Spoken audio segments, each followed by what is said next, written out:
June is Men's Health Awareness Month. Did you know that men are 4 times more likely to commit suicide than women? Millions of men silently battle depression, anxiety, and PTSD. And most will never ask for help. Why are we in a society where men feel helpless and are made to feel like they can't talk to anybody about their feelings? Why? Well, because men are taught that real men don't cry and that struggle is weakness. That's a lie. And that lie is killing us. Hey, I'm Greg. I'm going to tell you about how I've battled depression and struggled with life. June is Men's Health Awareness Month, and every year I make a video about my mental health, and hopefully it'll resonate with you and help you with your mental health. So here we go. When I was a kid, I was a quiet kid. I was tongue-tied, picked on. I grew up afraid to speak, literally, because of being tongue-tied. After lots of abuse as a young child, I turned to wrestling and then martial arts. I got physically strong, but inside, I was still broken. I moved out of my house when I was 16 years old. I survived. I made it. I worked lots of low-end jobs. Ended up meeting a girl, fell in love, but she lived in Japan and the long distance was just too far. Of course, I was crushed. Later on, after stuffing those feelings way down, I thought maybe I could be a professional fighter. Maybe I could fight in Japan and see how well that goes.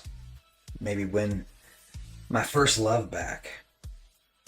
It didn't go well. You see, being at that level of professional fighter comes with consequences. I got injured. I blew my shoulder out. And with that shoulder injury, that dream came to an end before it really started. Shortly after that, I took on lots of more miscellaneous jobs, working to make ends meet, working at nightclubs, being a meathead bouncer. And then I met my first wife. It wasn't love at first sight. In fact, there was lots of crazy stuff involved with that situation, which I won't get into. We got married, we tried to have a kid, and the first time around, we had a miscarriage. That's pretty devastating. Not something that you can ever prepare for. On the second go around, we had my daughter. It was probably one of the greatest highs of my life. Later, I'll tell you more about how it became the greatest lows of my life. Shortly after my daughter was born, my now ex-wife had a mental breakdown. She suffered and continues to suffer from some mental illness. She left me when my daughter was 3 months old. It crushed me. I had to fight for custody of my daughter. It took 6 full years. Somewhere along the lines, I met my current wife. She's still by my side, thankfully. And we had my son a couple years later. I had a real family. But you know, nothing stays simple. During this whole mess, I had opened up a business. I had taken all of my life savings and hard work and investments and invested into what I thought was my future, only to lose it to one of the partners who got greedy. Every time there was a high, it was followed with an extreme low. I lost that nightclub to a business partner, but I didn't stop. I'm a workaholic. I pivoted to tattooing and graphic design. I then built the largest tattoo studio in the Pacific Northwest. I was the tattoo guy. And I spent 20 years being the tattoo guy. Even then, I was drowning behind the scenes. You see, in order to reach that level of success, you have to give up a lot of things. You give up time with your family. You give up hobbies. You give up personal desires. And to be honest with you, the tattoo scene is toxic. Behind the scenes there, you're dealing with some of the worst people, both clients and associates, people that you do business with, people that work right next to you. The market was saturated and there was stress 24/7. If you fast forward to COVID, I reached another low. You see, I got double pneumonia and a few other things and went to the hospital and almost died of COVID. After a week in the hospital, I gathered enough strength to at least go home. I was prepared to die, but by the grace of God, I guess, I'm still here. When I got out of the hospital, life hit harder. You see, my daughter started acting different. A lot of the stuff that I experienced with her mom kind of started to surface. And before you know it, my daughter stopped talking to me and everybody associated with me. No warning, no lead up, just a huge episode. She had a total breakdown. She took a break from everyone. And I still haven't heard from her years later. I gotta tell you, that wrecked me. I don't know if I'll ever fully recover. And not even a year later, my wife, my rock, she ended up on life support with double pneumonia and various other unknown issues going on. She was on life support, tubes and machines coming out of her everywhere, full ICU. I reached a point where I didn't know if I could even do this anymore. I wasn't sure if I could go on. After losing some of the most important people in my life and almost losing my wife, I decided to walk away from tattooing. 20 years of building a name and I quit. I just couldn't do it anymore, you know.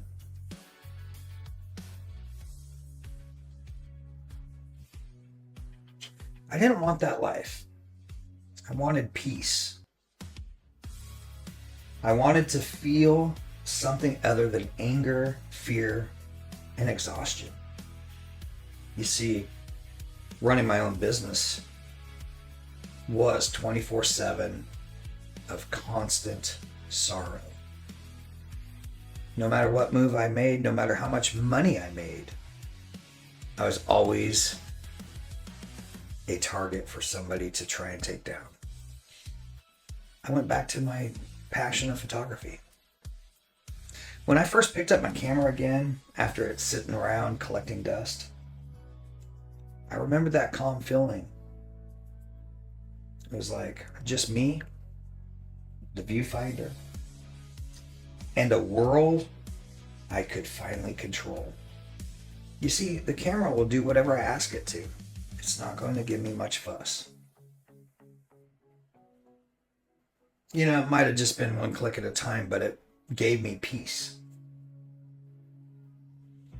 Art saved me again. You see, I did art my whole life. Anytime that I was feeling down and out, or I needed an escape, I would do it through art, whether it be drawing, painting, photography, or music. Creating gives me purpose. It doesn't matter if I'm doing a photo walk, editing late night into the abyss on my computer, or just wandering around abandoned places. It grounds me. These aren't hobbies. They're lifelines for me. I've had a lot of people, including my wife, talk about how I have all these hobbies. And they wish that they would have hobbies. And I'm telling you, they are not hobbies. They are lifelines. They keep me sane. They keep me grounded. And they keep me having hope. See, when your brain's a war zone, creating something, anything, it can be a way through the madness. Too many men let go of the things that bring them joy because they're just too busy providing, or they don't have time to play. But the truth is, those little joys, they keep us from breaking. Guys, we have to start talking. We have to open up. Depression doesn't always look like tears. Sometimes it's silence. It's workaholism. It's rage, or it's shut down. I felt like I'm not enough more times than I felt like I am enough. I feel like I've failed at most everything that I ever do. I'm tired of always having to fight. Which is funny coming from somebody that thought he was going to be a fighter. Let me tell you something.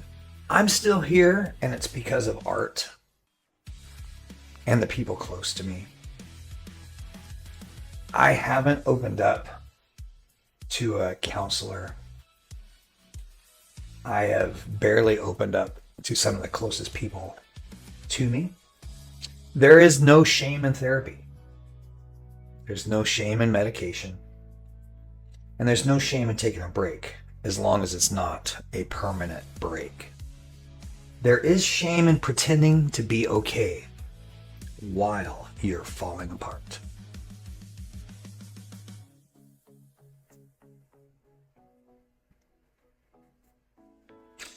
If you're watching this and struggling, don't do it alone. Message someone. Talk to a friend. Go to a support group. Go out and do your hobby. Maybe make that less of a hobby and more of a priority. You could even start out by just saying, I'm not okay. Say it out loud.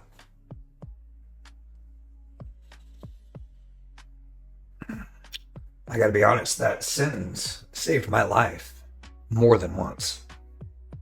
And it might save yours. Men's Mental Health Month is important. But this is more than a month.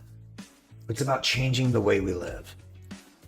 I may only make a video once a year about this topic, and it may not talk a lot about photography. But I do believe it's important to address these issues.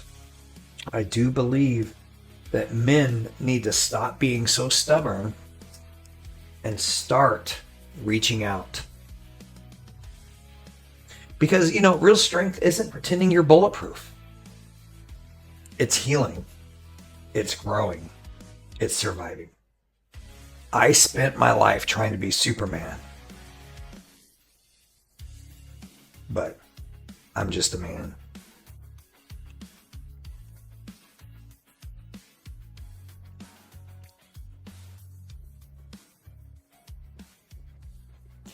Later, Gator.